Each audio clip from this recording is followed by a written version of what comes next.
Hello friends, welcome to new mentors exam 360. So ఈరోజు మనం discuss చేయబోయే ఆర్టికల్ నెంబర్ 33 నుంచి అండి. సో ఆర్టికల్ నెంబర్ 33 మనకి ఏం చెప్తుంది? So it is the power of parliament to modify the rights conferred by this part in their application to the forces. So ఇక్కడ forces అంటే వివిధ దళాలండి. సో దాన్ని మనము ఆర్మీ కావచ్చు, లేకపోతే పోలీస్ కావచ్చు, లేకపోతే ఇంటెలిజెన్స్ కావచ్చు. సో ఏవైతే మనకి లా అండ్ ఆర్డర్ని కంట్రోల్ చేయడానికి ఉన్నటువంటి కొన్ని సంస్థలు, సో వాటిని మనము ఫోర్సెస్ అంటామండి. అయితే మనం ఇంతగా అనుకున్నామండి, సో ప్రాథమిక హక్కులు అనేది మనకి రాజ్యాంగం మన పౌరులకు కల్పించింది. సో దీని యొక్క గార్డియన్ ఎవరు, కస్టోడియన్ ఎవరు అంటే సుప్రీంకోర్టు అండి. ఎప్పుడైతే కనుక మీకు ఒక ప్రాథమిక హక్కు కనుక ఉల్లంఘనకు గురైతే కనుక మీరు డైరెక్ట్గా ఒక పిటిషన్ని ఫైల్ చేయొచ్చు. సో ఆ పిటిషన్ మనకు 5 ఫామ్లో ఉంటుంది. మనం ఆర్టికల్ 32లో మాట్లాడుకున్నామండి. హీబోస్ కార్పస్, సర్టోరియై, మెండామస్, క్యో వారెంటో మాట్లాడుకున్నాం కదా. సో ఆ హక్కు అనేది మనకి పౌరులకు ఉంటుంది. కానీ సో ఆ హక్కులలో కూడా సో కొన్ని రెస్ట్రిక్షన్స్ ఉంటాయండి. ఆ రెస్ట్రిక్షన్స్ ఇది నార్మల్ పౌరులు ఒకలాగా, మరియు ఆర్మర్డ్ ఫోర్సెస్, సో ఇవి మన దేశాన్ని కాపలా కాస్తుంటాయి కదా. సో మన సెక్యూరిటీకి సంబంధించి కాబట్టి సో అటువంటి పర్సనల్ ఎవరైతే ఆర్మీలో కానీ, పోలీస్లో కానీ, ఇంటెలిజెన్స్లో కానీ పనిచేస్తుంటారో వాళ్ళ మీద కొన్ని రెస్ట్రిక్షన్స్ అనేది అంటే ఒక లిమిటెడ్ రెస్ట్రిక్షన్స్ అని పెట్టడం జరుగుతుందండి. సో ఆ లిమిటెడ్ రెస్ట్రిక్షన్స్ ఏంటిది ఆర్మర్డ్ ఫోర్సెస్ మీద అనేది మనకి ఆర్టికల్ నెంబర్ 33 మనకి సూచిస్తుందండి. సో ఇక్కడ ఏంటంటే power of parliament to modify the rights conferred this by part. This part అంటే ఇది ప్రాథమిక హక్కులు అండి. సో ప్రాథమిక హక్కులు అటువంటి కొన్ని హక్కులు మాత్రము పార్లమెంటు ఈ దళాలకు, సో ఈ నావిక్ కానీ, ఎయిర్ ఫోర్స్ కానీ, లేదా పోలీసులకు కానీ వాళ్ళ విషయంలో కొన్ని మోడిఫికేషన్స్ చేయొచ్చు. సో వాళ్ళు ఎవరంటే the members of armoured forces. So armoured forces అంటే మనకి మొత్తం 3 రకాలు ఉంటాయండి. ఒకటి వచ్చేసి మనకి ఆర్మీ, ఇంకోటి వచ్చేసి మనకి నేవీ, సో ఇంకోటి వచ్చేసి మనకి ఎయిర్ ఫోర్స్ అండి. సో ఈ త్రివిధ దళాలు అంటాం వీటిని. సో వీటికి సంబంధించిన పర్సనల్ అంటే ఇందులో పనిచేసే పీపుల్స్కి అంటే ఆ పర్సనల్కి వాళ్ళకి హక్కులు అనేది కొంచెం పార్లమెంటు మోడిఫై చేయొచ్చు. ఎందుకంటే మన దేశ భద్రత దృష్ట్యా సో వాళ్ళకి మనము కొన్ని రెస్ట్రిక్షన్స్ అయితే పెట్టడం జరుగుతుంది. సో నెక్స్ట్ వచ్చి the member of forces charged with maintenance of public order. So public ఆర్డర్ని కంట్రోల్ చేసేటువంటి ఒక ఫోర్సు. ఇది జనరల్గా అయితే పోలీస్ డిపార్ట్మెంట్ ఉంటుంది. సో పోలీస్ డిపార్ట్మెంట్లో మనకి వివిధ భాగాలు ఉంటాయి కదండి. సివిల్ పోలీస్ ఉంటారు, ఇంటెలిజెన్స్ ఉంటారు, లేకపోతే మనకి సిఐడి క్రిమినల్ బ్రాంచ్ ఉంటారండి. సో ఏదేమండి అవన్నిటి కూడా మనం పబ్లిక్ ఆర్డర్ మెయింటెనెన్స్ దాని కిందకి వస్తుంది కాబట్టి సో పోలీసులకు కూడా ఈ హక్కులలో కొన్ని మోడిఫికేషన్ అనేది ఇస్తారనమాట. సో నెక్స్ట్ వచ్చేసి persons employed in any bureau or other organisation established. అంటే బ్యూరో, సో ఏదైనా ఒక బ్యూరో, ఫర్ ఎగ్జాంపుల్ ఇప్పుడు క్రిమినల్ ఇన్వెస్టిగేషన్ ఉందనుకోండి, సో సెంట్రల్ మనకి ఇంటెలిజెన్స్ బ్యూరో ఉంది. సో అటువంటికి సంబంధించి రా కానీ సో వీళ్ళు సో మనకి ఇంటెలిజెన్స్ గ్యాదర్ చేసే వాళ్ళు ఉంటారు కదా, సో వాళ్ళకు కూడా ఇది వర్తిస్తుంది.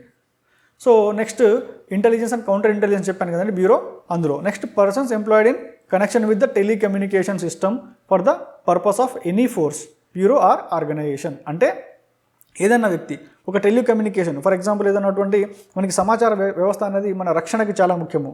సో ఇది కేవలం ఆర్మర్డ్ ఫోర్సెస్కే కాదు, సో సమాచార రక్షణలో సో టెలికమ్యూనికేషన్ రంగంలో పనిచేసేటువంటి వ్యక్తులకు కూడా వాళ్ళకి ఈ హక్కులు డైరెక్ట్గా అప్లికబుల్ కావు. అందులో కొన్ని మాడిఫికేషన్స్ ఉంటాయి. వాళ్ళ మీద పార్లమెంటు కొన్ని కంపల్సరీ నిబంధనలు విధించవచ్చు. సో అవి అలా విధంగా అంటే మన పబ్లిక్ యాక్ట్కి అంటే ప్రజల రక్షణ వాళ్ళని దృష్టిలో పెట్టుకుని వాళ్ళ మీద కొన్ని ఈ హక్కులలో వాళ్ళకి కొన్ని హక్కులు తగ్గించడం కానీ, లేకపోతే వాళ్ళ దాంట్లో కొన్ని రెస్ట్రిక్షన్స్ కానీ పెట్టడం జరుగుతుంది. ఆ కండిషన్లో మాత్రము మీరు సుప్రీంకోర్టుకి వెళ్ళలేరు. అంటే ఈ కేటగిరీలో ఉన్నవాళ్ళు ఆర్మర్డ్ ఫోర్సెస్ కానీ, పోలీస్ కానీ, ఇంటెలిజెన్స్ బ్యూరో కానీ వీళ్ళలో మాత్రము అటువంటి చట్టాలు ఏదైనా ప్రభుత్వం అనేది కంపల్సరీ నిర్ణయిస్తే వారు మాత్రం కోర్టుకి అప్రోచ్ అవ్వలేరు అనేది మనకి ఆర్టికల్ నెంబర్ 33 మనకి చెప్తుంది. సో నెక్స్ట్ వచ్చేసండి ఆర్టికల్ నెంబర్ 34. సో 34 మనకి ఏం చెప్తుందండి? Restrictions on the rights conferred by this part while martial law is in force in any area. So ఇక్కడ ఒక పదం ఉందండి మనకి మార్షల్ లా. మార్షల్ లా అంటే మనకి సైనిక పాలన, ఓకేనా, సైనిక, దీన్ని మనం ఇంగ్లీష్లో మిలిటరీ రూల్ అంటామండి. సో ఈ మిలిటరీ రూల్ అనేది ఎప్పుడు విధిస్తారు? ఇది ఎప్పుడు విధిస్తారంటే so there is only one option అండి, when force can repel the force. So when only force can repel force. అంటే ఒకసారి అంటే ఒక ఫోర్స్ని అంటే ఒక బలగాన్ని కేవలం మనము ఏదో లాస్ట్ రిసార్ట్ అండి, వైలెన్స్, హింస ద్వారా మాత్రమే దాన్ని మనం కట్టడి చేయగలము, ఒక పబ్లిక్ ఆర్డర్ని కంట్రోల్ చేయగలమని అనుకుంటే సో మనకు ఉన్నటువంటి అన్ని ఆప్షన్స్, సో మనకి ఉన్నటువంటి చట్టాల్లో ప్రతి ఒక్క ఆప్షను క్లోజ్ అయిపోయి ఇక చివరికి మనకి మిగిలిది ఒకే ఒక ఆప్షను, అదే కేవలం మిలిటరీని రంగంలో దింపడమే అని అనుకున్నప్పుడు మాత్రమే ఈ మార్షల్ లాని విధిస్తారండి. సో ఇది చాలా exceptional and very rare case అండి. మనకి 75 ఇయర్స్ ఇండిపెండెన్స్ వచ్చి ఇప్పటిదాకా కూడా ఈ మార్షల్ లా అనేది ఒక్కసారి కూడా విధించలేదండి. సో ఈ మార్షల్ లా విధిస్తే ఏమవుతుంది, సో దీని స్థితిగతులు ఏంటి అని మనం ఇప్పుడు చదువుకోవాలంటే దానికి మన దగ్గర ఎగ్జాంపుల్స్ అయితే లేవు. కానీ ఇటువంటి సిచ్యువేషన్ ఫ్యూచర్లో రావచ్చు అని ఊహించి వీళ్ళకి మనము ఈ ఆర్టికల్ 34లో ఒక ప్రొవిజన్ని పెట్టుకున్నామండి. ఎందుకంటే ఎప్పుడన్నా కూడా మనకి ఇలాంటి సిచ్యువేషన్ రావచ్చండి. సో ఈ దేశంలో ఎప్పుడన్నా అల్లకొల్లాలు జరిగినప్పుడు, సో ఏదన్నా ఒక శత్రు దేశం మన మీద దాడి జరిగినప్పుడు ఆ ప్రాంతంలో, సో ఆ పర్టికులర్ ప్రాంతంలో మనము ఆర్మీని దింపి కంట్రోల్ చేయాల్సి వస్తుందండి. ఇది మనకి మోస్ట్ అండ్ లాస్ట్ రిసార్ట్ అండి. ఇది ఎప్పుడైతే మన ఉనికి మన ప్రమాదంలో పడినప్పుడు మాత్రమే మనం దీన్ని వాడతాము. సో మన అదృష్టవశాత్తు మనకి వెరీ ఫార్చునేట్లీ మనకి అటువంటి సిచ్యువేషన్ అయితే ఇప్పటిదాకా రాలేదు. సో మనకి ఇంత ఫ్యూచర్లో కూడా రాకూడదని మనం అనుకుందాము. So it is very grey area అండి. ఇప్పటిదాకా అయితే మనం మార్షల్ లాని మనం విధించలేదు. సో ఈ మార్షల్ లాకి దగ్గరగా ఉన్నటువంటి లా దాన్ని మనము ఆఫ్స్పా యాక్ట్ అంటామండి, ఆర్మ్డ్ ఫోర్స్ పర్సనల్ యాక్ట్ అని. సో ఇది కొంచెం దానికి దగ్గరగా ఉన్నటువంటి చట్టము, కానీ అది మార్షల్ లా కాదు, అది చట్ట ప్రకారంగా చేశారు. అది మనకి జనరల్గా జమ్మూ కాశ్మీర్లో ఉంటుంది, లేకపోతే నార్త్ ఈస్ట్లో కొన్ని భాగాలు అనేటువంటి మనకి నాగాల్యాండ్ ఇన్సర్జెన్సీ, లేకపోతే ఈ జమ్మూ కాశ్మీర్లో మనం చూస్తుంటాం. దానికి అక్కడ కూడా ఒక సైనిక పాలన లాంటి ఒక విధానము, అంటే అది పూర్తిగా సైనిక పాలన అని మనం చెప్పలేము, కానీ దానికి దగ్గరగా ఉన్నటువంటి ఒక చట్టము. అంటే అక్కడ ఉన్న ప్రత్యేకమైన కారణాలు దృష్టిలో ఉంచుకొని, అక్కడున్న ఇన్సర్జెన్సీ, అక్కడున్న మిలిటెన్సీని దృష్టిలో పెట్టుకొని ఒక చట్టం ద్వారా మాత్రమే ఆ ప్రాంతాలే మనం చేసాము. కానీ అది మార్షల్ లా కాదు. మార్షల్ లా అంటే ఒకసారి ఒక భాగాన్ని, అంటే ఒక ఏరియాని మనం కనుక మిలిటరీ ఆధీనంలో కనుక ఉంచితే అక్కడ ఉన్న ఒక పౌర ప్రభుత్వం అనేది పూర్తిగా రద్దయిపోతుంది. అక్కడ ఉన్న చట్టాలు ప్రతిదీ కూడా ఆర్మీనే చేస్తుంది. సో ఆ టైంలో ఆర్మీ ఏది చేసినా చెల్లుబాటు అవుతుంది. సో మనకి అక్కడ ఎంపీ కానీ ఎమ్మెల్యే కానీ గవర్నమెంట్ కానీ పూర్తిగా డిజాల్వ్ అయిపోయి పూర్తి మన ఈ పౌరులు మనకి ఇచ్చినటువంటి ఈ ప్రాథమిక హక్కులు కూడా ఏవి పనిచేయవు. సో వన్స్ మిలిటరీ బాస్ ఏది చెప్తే కనుక అది జరగడం జరుగుతుంది. మనం దాన్ని మార్షల్ లా అంటాము. ఇప్పటివరకు అయితే మనకి ఇటువంటి సైనిక పాలన మనకి ఎక్కడ కూడా విధించలేదు. సో విధించే అవసరం కూడా మనకి ఏర్పడలేదు. సో ఆ తర్వాత ఇప్పుడు మనం ప్రాథమిక హక్కులకు సంబంధించిన ఆర్టికల్స్, ఇంపార్టెంట్ ఆర్టికల్స్ అన్ని మనం పూర్తి చేసామండి. అది మన ఆర్టికల్ 11, అంటే మన ఆర్టికల్ 12 నుంచి ఆర్టికల్ 33 వరకు అంతా కూడా మనము ఇదన్నీ కూడా మనం ప్రాథమిక హక్కుల కిందకి వస్తాయండి, ఫండమెంటల్ రైట్స్.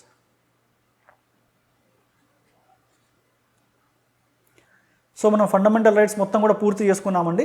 సో ఈ ఫండమెంటల్ రైట్స్లో ఉన్నటువంటి 12 నుంచి 33 మధ్య ఉన్న ఈచ్ అండ్ ఎవ్రీ ఆర్టికల్ మీకు గుర్తుండాలండి. ఇది చాలా మోస్ట్ ఇంపార్టెంట్. సో మనకి పూర్తి రాజ్యాంగంలో ఏదన్నా కూడా ఒక ముఖ్యమైన భాగం ఉంది అంటే, మనం రాజ్యాంగానికి ఒక పునాది అని అనుకుంటే అది మాత్రం ఫండమెంటల్ రైట్సే, ప్రాథమిక హక్కులు. ఎందుకంటే ఇది మన భారతదేశం, మన ప్రజాస్వామ్య స్వరూపాన్ని మీకు కాపాడుతున్నాయి. సో స్వేచ్ఛ అనేది మన పౌరులకు ఇస్తుంది కాబట్టి ఇది మోస్ట్ ఇంపార్టెంట్ ఆర్టికల్ అండి. సో సుప్రీంకోర్టుకి కూడా మనకి దీని మీద ప్రత్యేకమైన ఆర్టికల్ ఉంది. ఈ ఫండమెంటల్ రైట్స్ కాపాడాల్సిన బాధ్యత కూడా మన సుప్రీంకోర్టు మీద ఉంది కాబట్టి ఈ 12 నుంచి 33 వరకు ఉన్నటువంటి ప్రాథమిక హక్కులు అన్నీ కూడా మీకు గుర్తుండాలండి. సో దాన్ని మనం నెక్స్ట్ భాగంగా మనం ఇప్పుడు ఏం డిస్కస్ చేస్తామంటే ఇంపార్టెంట్ కేస్ లాస్ అండి. అంటే ఫండమెంటల్ రైట్స్ మీద గతంలో వచ్చినటువంటి కొన్ని ఇంపార్టెంట్ సుప్రీంకోర్టుకి సంబంధించినటువంటి కేసులు అండి. సో ఈ కేసులు మనకి కూడా ఇంపార్టెంట్, ఇవి కూడా మనకి ఎగ్జామ్లో అడుగుతుంటారు. సో మీరు ఇవన్నీ కూడా ఈ స్లైడ్స్ నేను చెప్తున్నప్పుడు మీరు నోట్స్ రాసుకోవడం అయితే మీరు పెట్టుకోండి. సో మీకు ఈజీగా గుర్తుంటాయి. సో మీకు ఎప్పుడైనా డౌట్ వస్తే మీరు మళ్ళీ వీడియో వచ్చి నా వీడియోలో కనుక ఆ ఆర్టికల్ మీకు క్లియర్గా మీరు అర్థం చేసుకోవచ్చు. సో ఇప్పుడు మనం నెక్స్ట్ మన ఇంపార్టెంట్ కేస్ లాస్ అండి. ఈ కేస్ లాస్ మనం డిస్కస్ చేద్దామండి. సో ఈ ఫండమెంటల్ రైట్స్ మీద ఎటువంటి కేసులు వచ్చాయి? సో అందులో మొట్టమొదటి ఇంపార్టెంట్ కేసు వచ్చి మీకు ఏకే గోపాలన్ కేసు అండి. ఇది 1950లో వచ్చింది. సో ఈ కేసు మనకి ఏం చెప్తుందంటే, preventive detention is valid, it is not a violation of fundamental rights. అంటే మనం ఇక్కడ చూసాం కదా ఇంతకుముందు ఆర్టికల్ 22లో మనం ఏమనుకున్నామండి, ఆర్టికల్ 22లో మనకి ప్రివెంటివ్ డిటెన్షన్ కానీ అరెస్ట్ మీద మనం చర్చించుకున్నటువంటి ఆర్టికల్ అది. సో అందులో ఈ ఏకే గోపాలన్ అనే వ్యక్తి, సో ఇతను ఒక కేరళకి సంబంధించిన ఒక కమ్యూనిస్ట్ లీడరు. సో అతన్ని గవర్నమెంట్ నిర్బంధించింది, అంటే అతని ప్రివెంటివ్ డిటెన్షన్లో పెట్టింది. అప్పుడు ఈ వ్యక్తి ఈ ప్రివెంటివ్ డిటెన్షన్ అంటే నేను ఏ తప్పు చేయకముందే నేను తప్పు చేస్తానని ఊహించుకొని నన్ను జైల్లో పెట్టడం అన్నది ఇది నా ప్రాథమిక హక్కుని ఉల్లంఘించినట్లే, అంటే నా ఆర్టికల్ 21ని ఇది ఉల్లంఘించడమే అని చెప్పేసి 1950లో ఈ వ్యక్తి కోర్టుకు వెళ్ళడం జరిగింది. సో ఆ విషయంలో మనకి కోర్టు ఇచ్చిన తీర్పే ఈ ఏకే గోపాలన్ కేసు అండి. సో ఏకే గోపాలన్ కేసులో మనకి క్లియర్గా మన కోర్టు ఏం చెప్పిందంటే, సో ఈ ముందస్తు అరెస్ట్, సో ప్రివెంటివ్ డిటెన్షన్ అనేది వ్యాలిడ్, ఇది కరెక్టే, ఓకే, ఇది ఫండమెంటల్ రైట్స్కి వ్యతిరేకం కాదు. సో ఎప్పుడైతే ప్రభుత్వం కనుక దానికి ప్రాపర్ లా ఫాలో అయ్యి మీ వల్ల కనుక పబ్లిక్ ఆర్డర్కి హాని జరుగుతుంది అనుకుంటే డెఫినెట్గా మిమ్మల్ని ముందస్తు అరెస్ట్ చేయడం జరుగుతుంది. ఈ ముందస్తు అరెస్ట్ అన్నది మీకు మీ ప్రాథమిక హక్కులకి ఇది వయలేషన్ కాదు, మీ ఫండమెంటల్ రైట్స్కి ఇది వయలేట్ చేయదని చెప్పి మనకి సుప్రీంకోర్టు 1950లో ఇచ్చినటువంటి తీర్పే ఈ ఏకే గోపాలన్ తీర్పు. నెక్స్ట్ వచ్చేసి మనకి శంకరీ ప్రసాద్ కేసు అండి. శంకరీ ప్రసాద్ కేసు వచ్చి మనకి 1951లో వచ్చింది. సో దీనిలో ఏం చెప్పారంటే, parliament has power to amend anything in the constitution under article 368. Okay, so under article 368 కింద parliament anything it can amend anything.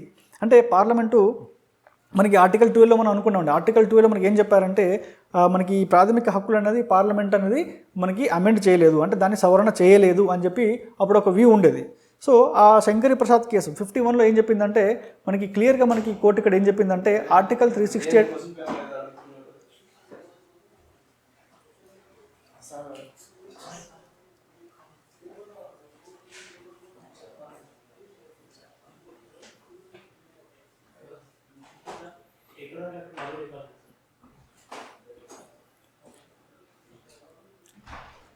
So next case వచ్చేసి మనకి శంకరి ప్రసాద్ కేసు అండి. సో శంకరి ప్రసాద్ కేసు మనకి 1951లో రావడం జరిగింది. సో ఈ 1951లో ఈ కేసు వచ్చినప్పుడు మనకి parliament has power to amend anything in the constitution, అంటే ఏదైనా.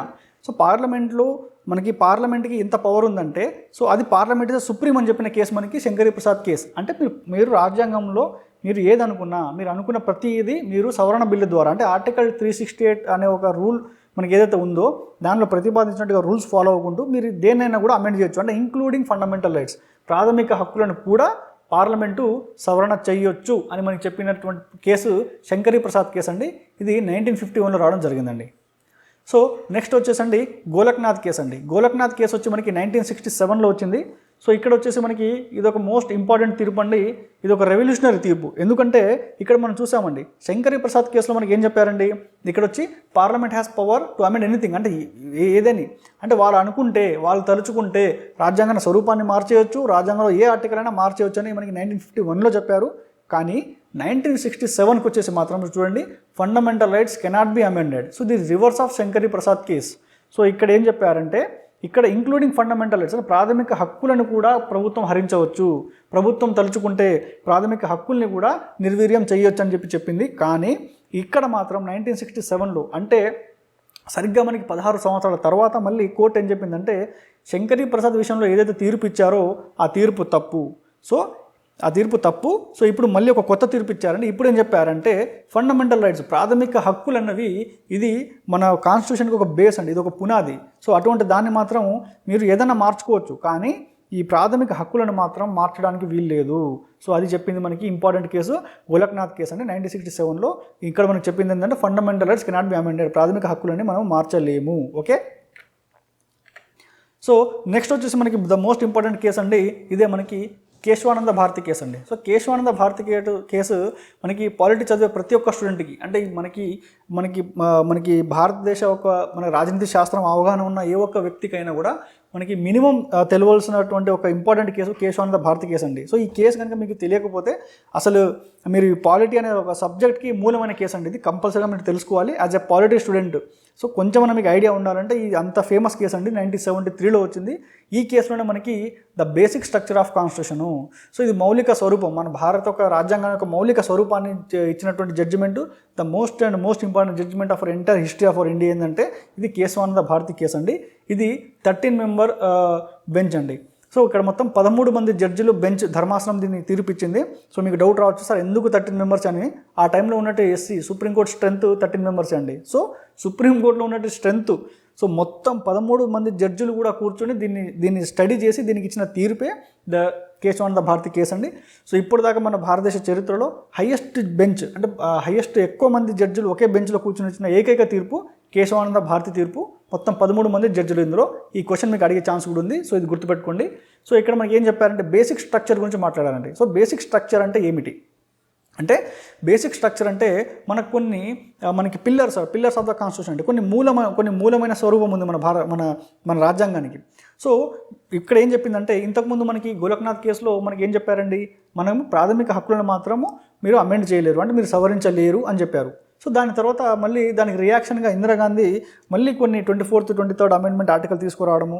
సో ఆ తర్వాత మళ్ళీ మళ్ళీ పార్లమెంటే గ్రేటు, పార్లమెంటే సుప్రీము, మేము ఏదైనా చేయగలమని చెప్పి మళ్ళీ ఇందిరాగాంధీ కొన్ని చట్టాలు చేయడము, మళ్ళీ అటువంటి చట్టాలు లేదు, రాజ్యాంగమే స్ట్రాంగ్, పార్లమెంట్ కాదని చెప్పి దాన్ని మళ్ళీ ఆ కోర్టు కొట్టేయడము. ఇలా కొద్ది రోజులు కొన్ని సంవత్సరాలు మనకి గొడవ జరిగిందండి. అంటే ప్రభుత్వానికి ఒక జ్యుడిషియరీకి అంటే న్యాయ వ్యవస్థకి ఒక ప్రచన్న యుద్ధం లాగా జరిగింది. ఎప్పుడైతే పార్లమెంట్ కనుక ఈ ప్రాథమిక హక్కులని ఈ గోలోక్నాథ్ కేసు ద్వారా మీరు అమెండ్ చేయలేరు, అంటే మీరు సవరించలేరు అని తెలిసిందో, సో అప్పుడు ఇది డైజెస్ట్ కాలేదు. ఇందిరాగాంధీకి ఏంటంటే సో నేను పవర్ఫుల్గా ఉండాలి, నా మీద రెస్ట్రిక్షన్స్ ఉండకూడదు అని చెప్పేసి అప్పుడు ఒక ప్రచన యుద్ధంలాగా జరిగిందండి రెండింటికి. సో ఆ కేసులో వచ్చిందే మనకి కేశవానంద భారతి కేసు. సో ఈ కేసులో కోర్టు ఏం చెప్పిందంటే ఇక్కడ ఒప్పుకున్నారంటే ఎస్ యూ కెన్ అమెండ్, అంటే మీరు అంటే ప్రభుత్వం ఏం పట్టుబట్టిందంటే మా మీద రెస్ట్రిక్షన్స్ ఉండకూడదు, మేము పార్లమెంట్ అనుకుంటే కనుక ప్రాథమిక హక్కుల్ని కూడా సవరించవచ్చు అనేది ప్రభుత్వం ఇచ్చిన వాదము. కానీ దీనికి కోర్టు ఎక్కించలేదు. సో కోర్టు ఏం చెప్పిందంటే ఫైనల్గా ఒక మిడ్ పాత్ లాగా ఏం చెప్పిందంటే ఒక basic structure, so basic structure అని ఒక డాక్టర్ని తీసుకొచ్చిందండి. సో ఇది ఒక జ్యుడిషియల్ ఇన్నోవేషన్ అనుకోవచ్చు మనము, అంటే వాళ్ళ యొక్క ఇంటెలెక్చువల్నెస్ని మనకి చూపిస్తుంది. సో వాళ్ళు ఏం చెప్పారంటే ఎస్ మీరు చేయొచ్చు. సో ప్రభుత్వము అంటే పార్లమెంట్ అనుకుంటే ఇంక్లూడింగ్ ప్రాథమిక హక్కులు, ప్రాథమిక ఫండమెంటల్ రైట్స్ వీటిని కూడా మీరు సవరణ చేసే అధికారం ఉంది. కాకపోతే బట్ వన్ కండిషన్, ఆ వన్ కండిషన్ ఏంటంటే బేసిక్ స్ట్రక్చర్కి ఉల్లంఘన మాత్రం జరగకూడదు. అంటే మనకి రాజ్యాంగానికి కొన్ని మూల స్తంభాలు ఉన్నాయండి. సో ఆ మూల స్తంభాల యొక్క స్వరూపం కనుక మారిపోతే పూర్తిగా రాజ్యాంగమే మారిపోతుంది. సో అటువంటి ఇంపార్టెంట్ థింగ్స్ని మినహాయించి మిగిలిన ఏవైనా కూడా అంటే ఇంక్లూడింగ్ ఫండమెంటల్ రైట్స్ కూడా మీరు సవరించవచ్చు. కానీ ఇప్పుడు మనకు వచ్చిన ఒక ఫైనల్ క్వశ్చన్, అసలు బేసిక్ స్ట్రక్చర్ అంటే ఏమిటి? సో ఈ ఇంపార్టెంట్ థింగ్స్ అని మీరు చెప్పారు కదా, మనకి మూల స్తంభాలు ఉంటాయని చెప్పి రాజ్యాంగానికి, అవి ఏమిటి? సో దానికి ఎగ్జాంపుల్ కోర్టు ఏం చెప్పిందంటే ఫర్ ఎగ్జాంపుల్ డెమోక్రసీ, ఓకే, అంటే ప్రజాస్వామ్యము.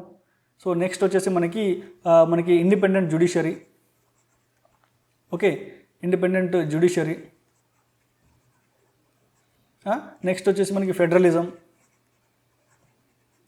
ఓకే, ఇవన్నీ. సో ఈ డెమోక్రసీ, ప్రజాస్వామ్యము, సో ఇండిపెండెంట్ జ్యుడిషియరీ, సో ఈ ఫెడరలిజము, సో మనకి ఇవన్నీ కొన్ని మనకి లిస్ట్ ఇచ్చారనమాట. సో వీటన్నిటిని కదపకుండా, సో వీటన్నిటి స్ట్రక్చర్ డ్యామేజ్ అవ్వకుండా మీరు ఏదన్నా కాన్స్టిట్యూషన్ని అమెండ్ చేయొచ్చు.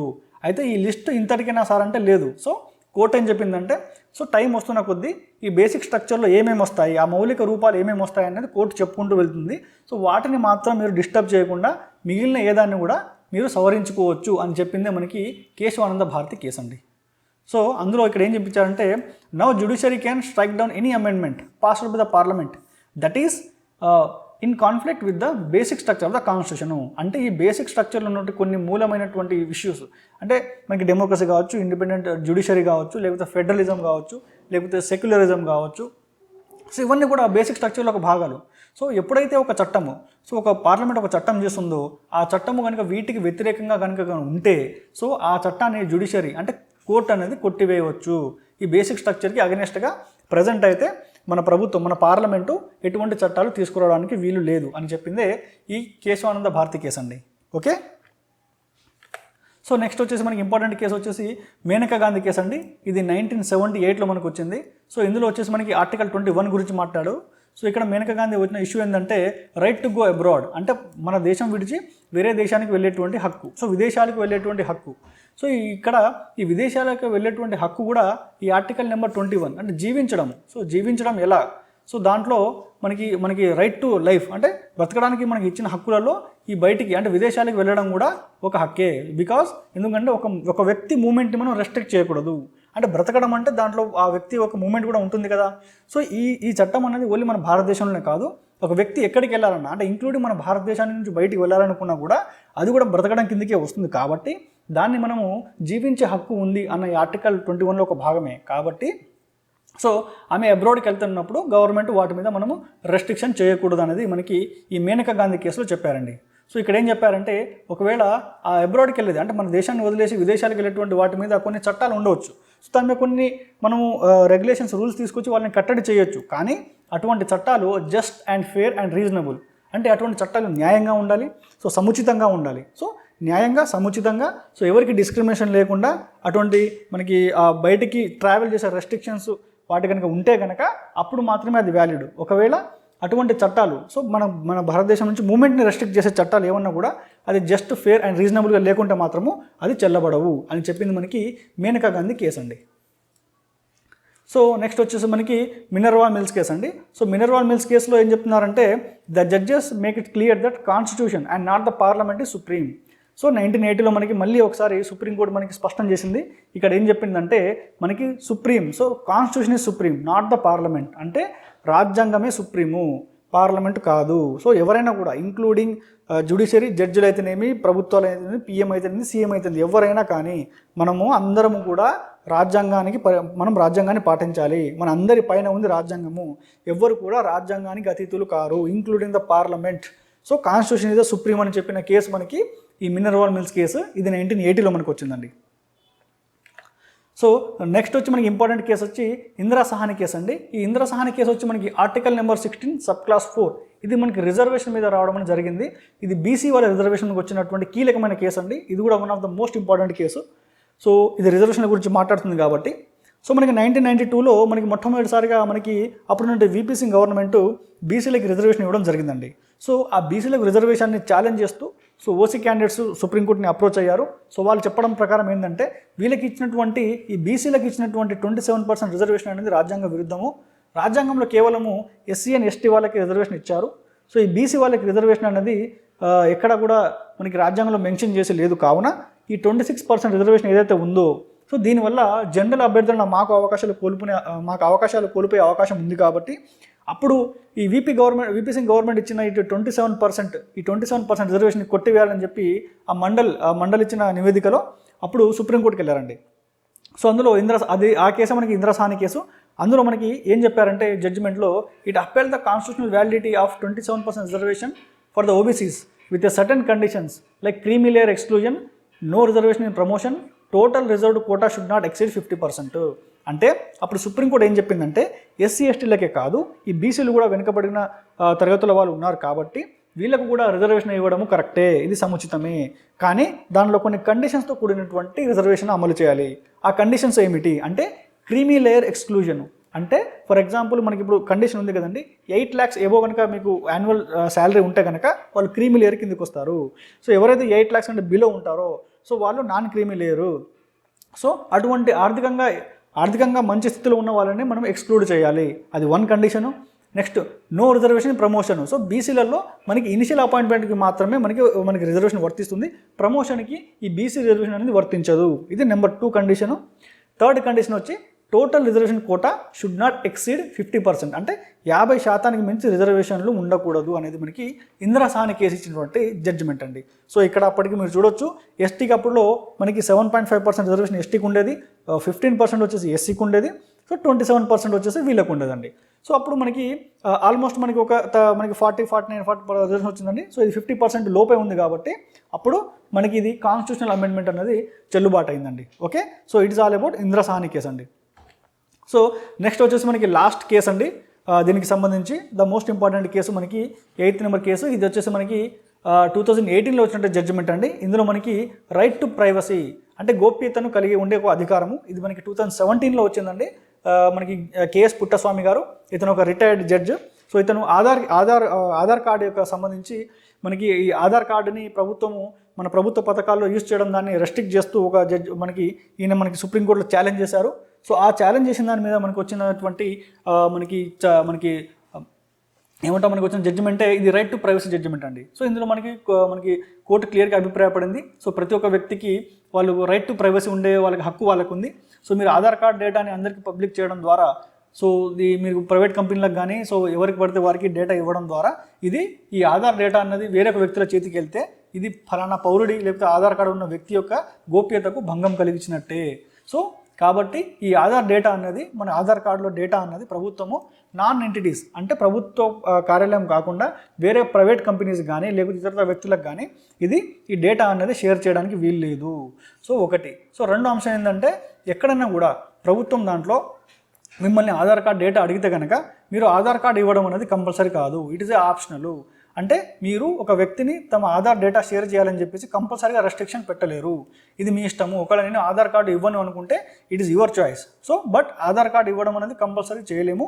ఇది అభ్యర్థి కనుక తనకి నచ్చితే కనుక ఇవ్వచ్చు, లేదు అనుకుంటే అతను ఇవ్వకుండా ఉండవచ్చు. ఆ విషయం మీద మాత్రం మీరు ఫోర్స్ చేయకూడదు, ఎందుకంటే ఇది అతను రైట్ టు ప్రైవసీకి భంగం కలిగిస్తుంది కాబట్టి. సో ఈ పుట్టస్వామి కేసు అనేది మనకి రీసెంట్ కేసు అనేది మన మోస్ట్ ఇంపార్టెంట్ కేసు అండి. ఫండమెంటల్ రైట్స్లో భాగంగా ఇది మనకి 2018లో వచ్చినటువంటి case.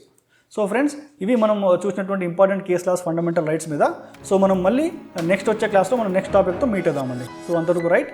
So thank you very much.